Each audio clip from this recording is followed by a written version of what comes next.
Hi, everybody. Hope you're doing all well. As for me, I had a really long day today. It was 90 degrees where I live, and I work in a place with no air conditioning, and half of the fans are out, so I was sweltering. It was horrible. I was sweating so bad. I had my hair up in a bun, and I was just sweating all over my face, my cheeks, my chin, all up and down my arms. And I suddenly found myself getting so self conscious. I was wondering if everyone was just like staring at me and wondering why on earth this person was sweating the way I was. I could feel sweat like on the back of my shirt. I could feel it on my capris.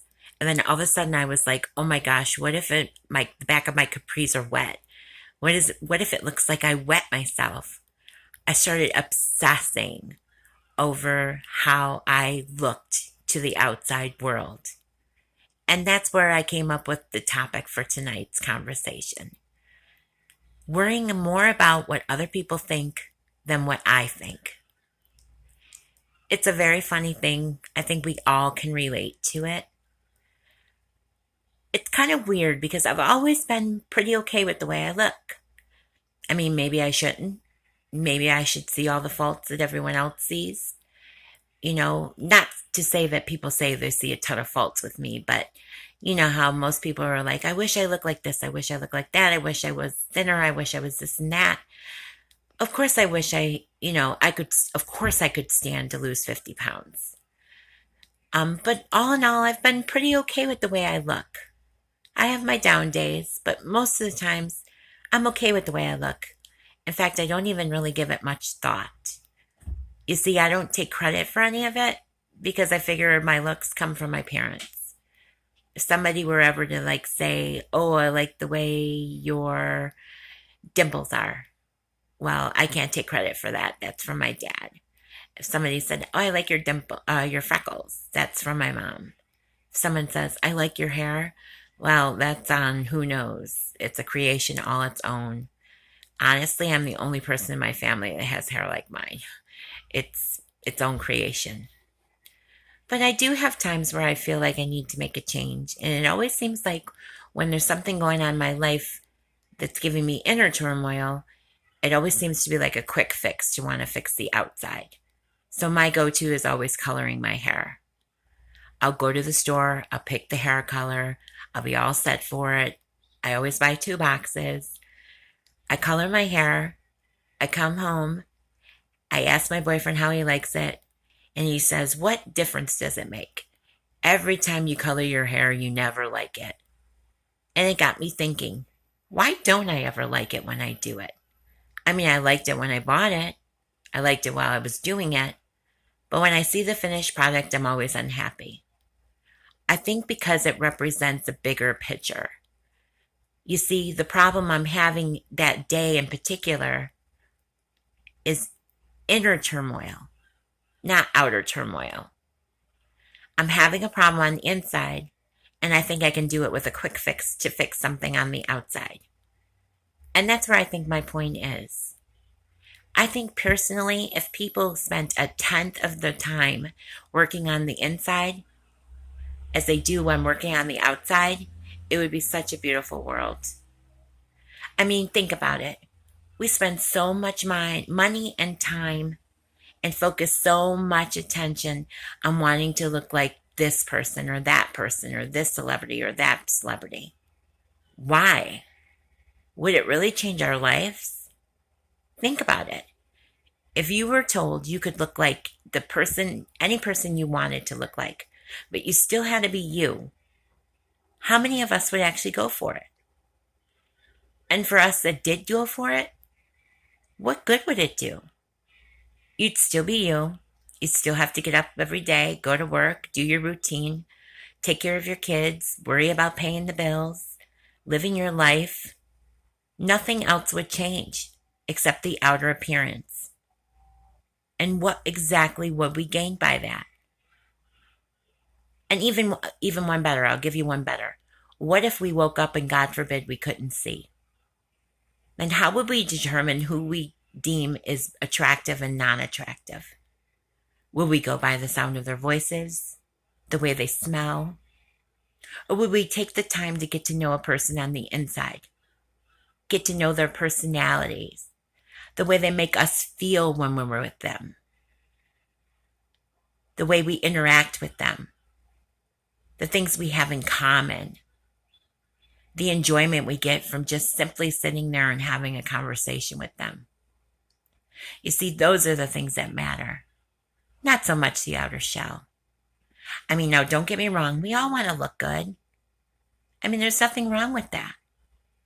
But it doesn't change who you are at the core.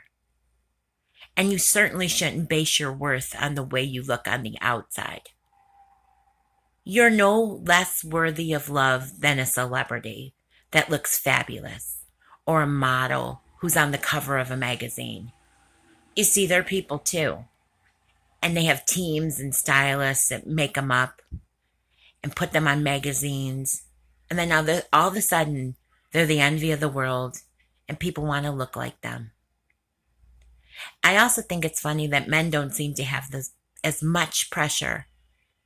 Not that they don't have pressure, but they don't feel the pressure as much as us women do.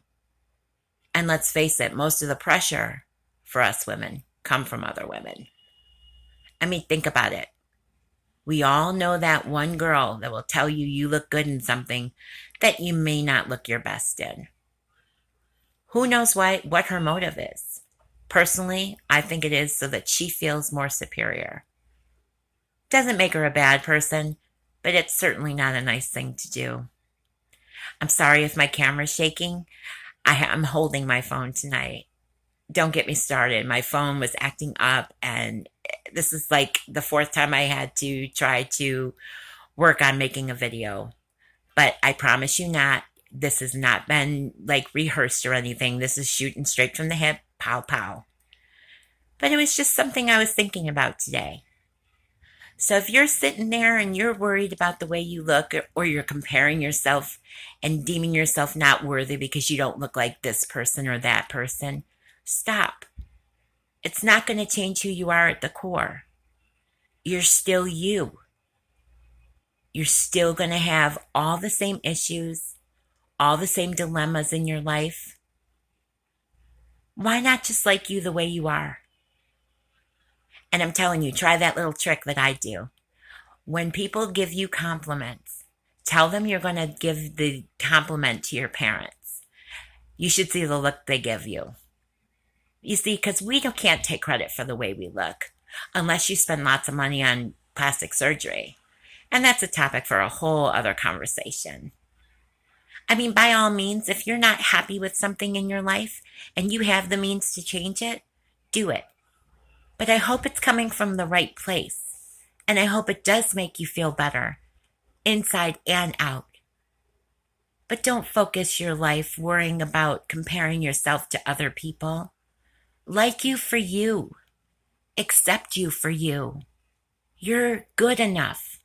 You're okay just the way you are. I don't know what your beliefs are, but we're all made in the image of the Creator, whichever Creator it is you believe. I believe my Creator is God, and He doesn't make mistakes. I'm just grateful I have eyes to see. So when I'm feeling down, and I'm feeling like I don't match up, I just stop and I think to myself, match up myself to who? No one's being you but you. No one can do you like you.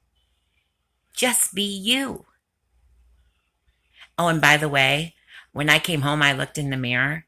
I was a hot mess from all that sweat. I'm glad to be home and in the air conditioning now. So that's all that was on my mind tonight. I hope this video finds you well. I hope wherever you are, you're staying cool. And I hope that you're taking the time to love yourself just the way you are. There's nothing wrong with it. And it's not against the law. Try it. You might like it. Until I talk to you again, take care. Bye.